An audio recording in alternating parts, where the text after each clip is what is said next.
I would like to introduce to our next speaker to Abhishek Kumar. He is the Director of Sales and Business Development of Southeast Asia of Algonomy. So from stores turning offline to online experience. So Abhishek will actually tell you what is the other technology to drive revenue growth from the technology from Algonomy itself. So the floor is yours, Abhishek.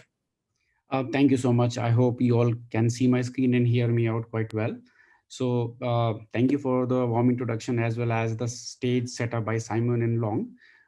Yes, and quickly introduction. So I take care of Southeast Asia. So I'm director for this region, and I'm working with Algonomy for a couple of years. And be it myself or Algonomy, we have one single goal of doing this business, and it's about humanizing retail. So be it offline or online, our objective is how can we mirror when a customer is visiting a store, be it a grocery or a fashion or let's say QSR or a large departmental store, and when the same person is actually visiting the digital channels, which are very, very important, right? uh, can the experience be the same, right? And probably if someone if a retailer achieves this, probably that's when we should call out that we are omni-channel ready. Yeah. So with that, quick introduction. So we at Algonomy work into three dimensions of retail, which customer, product, and supplier. In today's quick session of 15 minutes, I'm just going to focus on a part of customer. So and that's about the personalization of your e-commerce, right? So personalization of e-commerce is actually fairly easy, and a lot of I'll share a lot of use cases how the global leaders, right, from the different parts of the globe, how they are doing this and doing this with class, right? So as Laura says, and we completely agree. And Simon also mentioned or touched this point that there's nothing new that that a technology firm like us would actually tell you, or maybe something that you do not know. Just that we have to keep track of small items and how and small things actually get combined to actually give result in a what we call customer experience. And once the customer experience is good, I think the rest would follow. However, as said earlier, it's not easy because focusing on small items is more difficult because people usually focus on larger piece, right? So I'm going to share some examples, and that's all. There would not be much details about Algonomy. Just for the sake of setting the stage for us, we are around serving 400 retailers across different formats: fashion, food and grocery, restaurant, and specialty, and really good presence in Southeast Asia as well. So from the three dimensions we serve, so customer, product, and supplier, I'm gonna just touch a part of customer segment. So within the customer space, we work on let's say omni-channel, so outbound marketing needs as well as inbound marketing needs. In this session, I'm just going to focus on inbound marketing needs. So when I say inbound marketing needs, it's all about when a customer comes on your mobile app or a website, the digital channels, it could be other channels as well.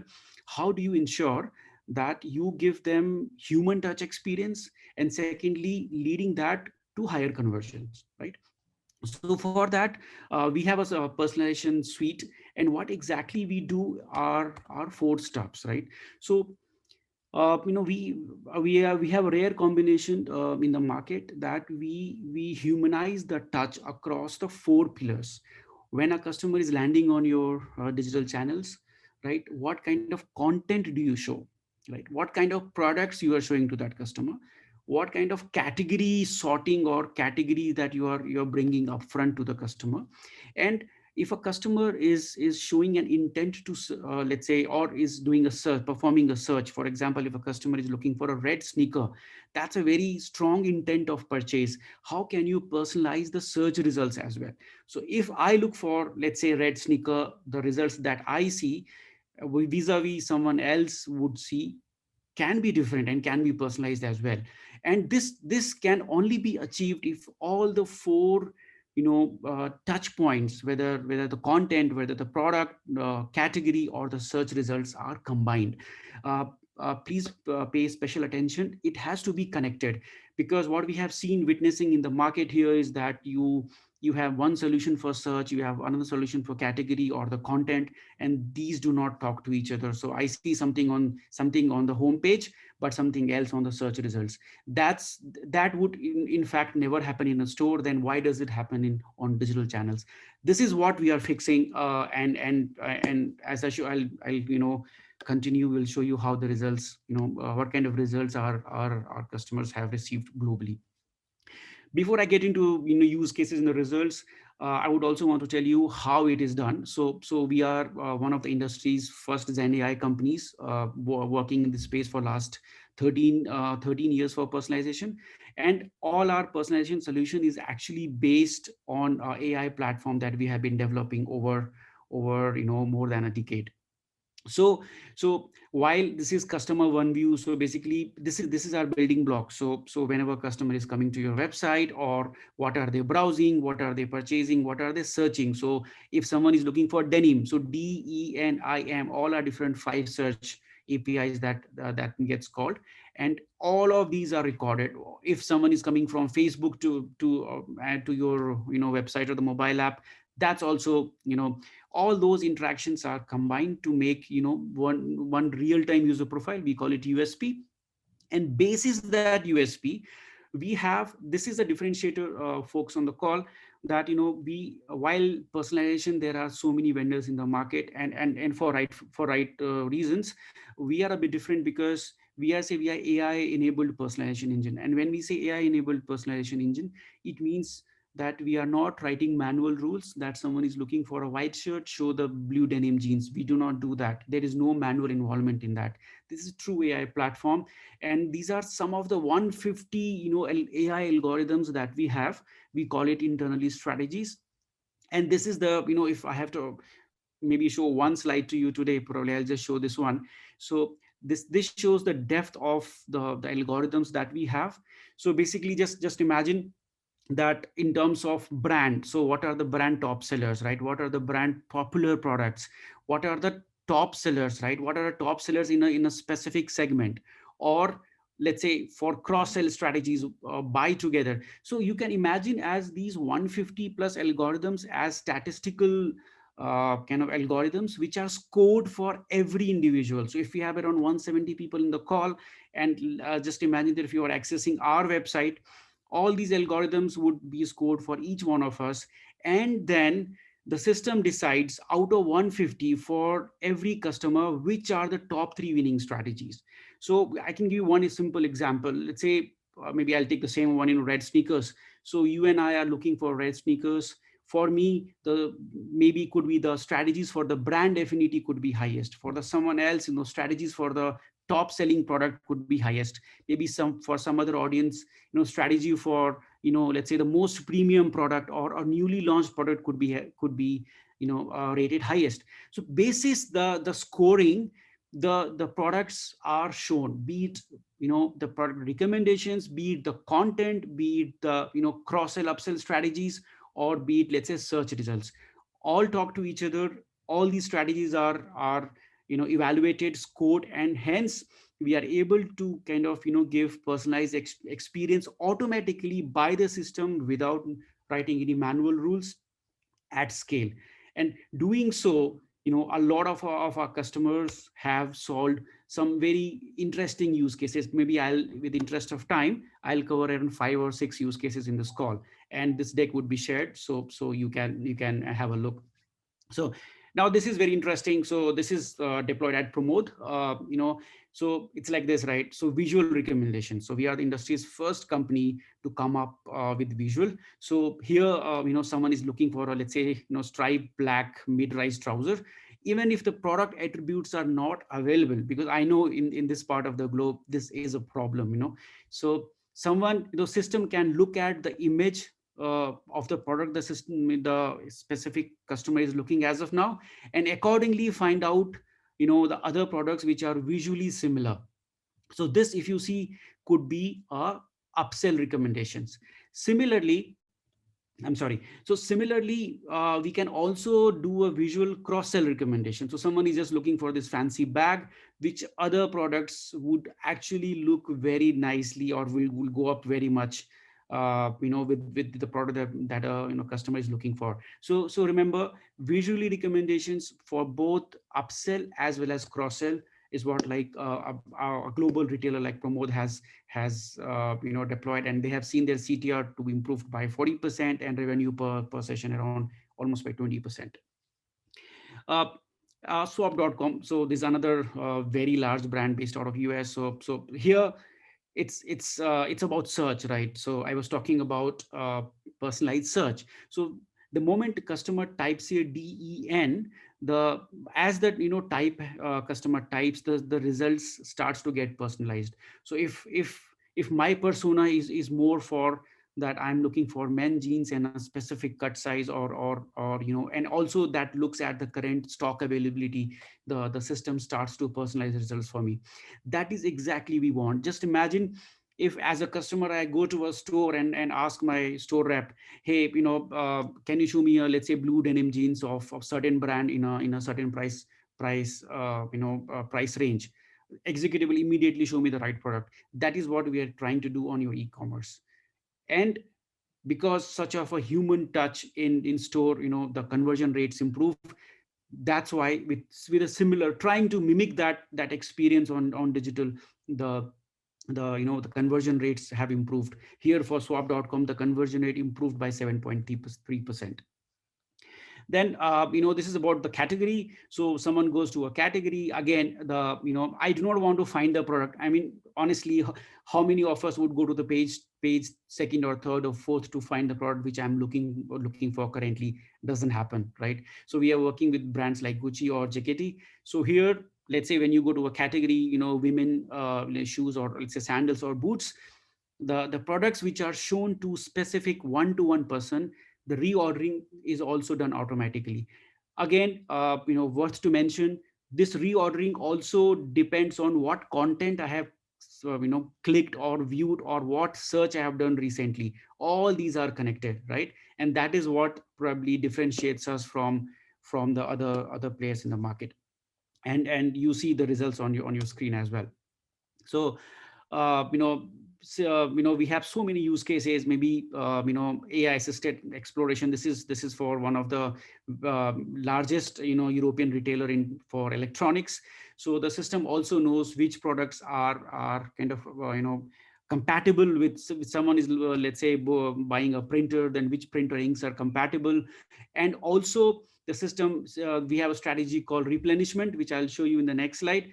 So system also finds out, let's say if I have bought a printer, then what is the frequency that I should kind of replenish my inks, right? And this my replenishment cycle could be very different than yours. So system identifies that automatically as well. And let's say maybe my replenishment cycle is 3 months. Maybe at the end of 2.5 months, when I'm browsing something, maybe a pop-up would come and say, hey, is it a good time to replenish your printer ink, right? All these things happen automatically. Well, there are more use cases. With interest of time, I have 2 more minutes left. I would want to kind of maybe end up quickly today. So having said that, there are a lot of things that the system does automatically, yes, but you can still fly the plane, right? It's not always in the autopilot mode. For a specific scenarios, the online merchandising team or the marketing team, if they have some specific goals for a let's say maybe Hari Raya, or maybe some specific month or Chinese New Year month, and you really want to kind of ask the AI to perform, so to change the behavior in order to get certain metrics. For example, for this month, my most important metric is conversion rate, and I'll say, hey, you know what, Mr. AI, on the add to cart page, ensure that my optimization metric is conversion, right? On my home page, my optimization metric is CTR, right? These are simple setups that business team can do, and the system behavior completely changes. Apart from that, we also give a gaming like console. these are some of the, statistical input that you can actually give AI, from the business end, business user end. For example, if for this month I have a lot of new news kind of stock, and I want to or I have just bought, introduced a new product, and I want to kind of promote that, and I, for that, I just want to increase the maximum weightage to newness rank. You can simply drag it to, let's say, from 6 to 10, and the importance of the newness of that specific product would kind of increase. So a lot of combinations that marketing or the online merchandising can do, and all the AI strategies would start to behave accordingly. So it's not just AI testing, you can also do multivariate testing. You can have the multiple versions of this, and you get on a real time visibility that which ones are working fine. Yeah, just take another maybe 45 seconds. So what do you actually get from this? Because you're doing AI assisted personalization platform, and which can be performed at scale with minimum intervention, our customers have seen the uplift of around 10 to 20%. In Southeast Asia, we are currently working with Zalora for their entire brands in the all 6-7 countries, and they are witnessing quite a significant revenue uplift. So be it Zalora, or be it, let's say, Walmart, be it L'Oreal, we are personalizing L'Oreal globally. So these are the companies which are witnessing something around in range of 10 to 20. With a mid-sized retailer, this uplift can be even further. So these are some of the metric. So additional retail solutions, as I said, right, today I've just spoken about online personalization. We host Asia's largest CDP and customer engagement algorithms, as well as the marketing automation. As this is slide I didn't plan to do it cover today, but probably because Simon mentioned that this customer centric assortment is very, very important. So by the way, we are one of the largest service provider to the fashion retail brands in globally. So we do provide demand forecasting, customer centric algorithm, assortment, agile inventory intervention, and markdown optimization. And last but not the least, we are also working for Supplier Portal. So this is a portal where the retailers and suppliers can collaborate over a digital platform, and they can do a lot of wonderful things like process improvements, or the retailers can share the retail insights with suppliers and end up monetizing the platform. So these are, so basically, as I said, Algonomy as a company, our main objective is to humanize the retail, and we work in 3 different dimensions: customer, product, and supplier. Today I have only covered customer, the personalization bit of the customer. Should you want to you want to know more about it, you feel free to reach out to us. Thank you so much. With that, floor is back to you. Okay, thank you very much, Abhishek. As you were actually going through your slide, especially on that fashion page, I was actually smiling. You know why? It's because you've actually empowered the husbands to do their jobs a lot better. Because we've got poor fashion taste, and whatever we buy for our wives, they are never really happy. And if we used our technology, our wife would go, "Hey, I've got this blouse," and you can actually tell her, and you've actually bought another dress that matches with that blouse, or shoes which match with that, which will like match her likings. So you've actually empowered the men to their job a lot better. And I think you improve the BFFs. You either put the BFF out of the jobs, or actually said, "Oh, you're better friends because you understand my fashion taste." So when I was when I was listening to that, I was really entertained, and I really understand now how you actually humanize the human connections with your AIs. And then the second takeaway was that I didn't actually know that you could have 150 KPIs on retail. So that was actually really enlightening, because it gives you different perspectives and KPIs to actually deliver for types of retail stores. So that was an entertaining talk, which I've learned a few things from there. So thanks very much for that, Abhishek.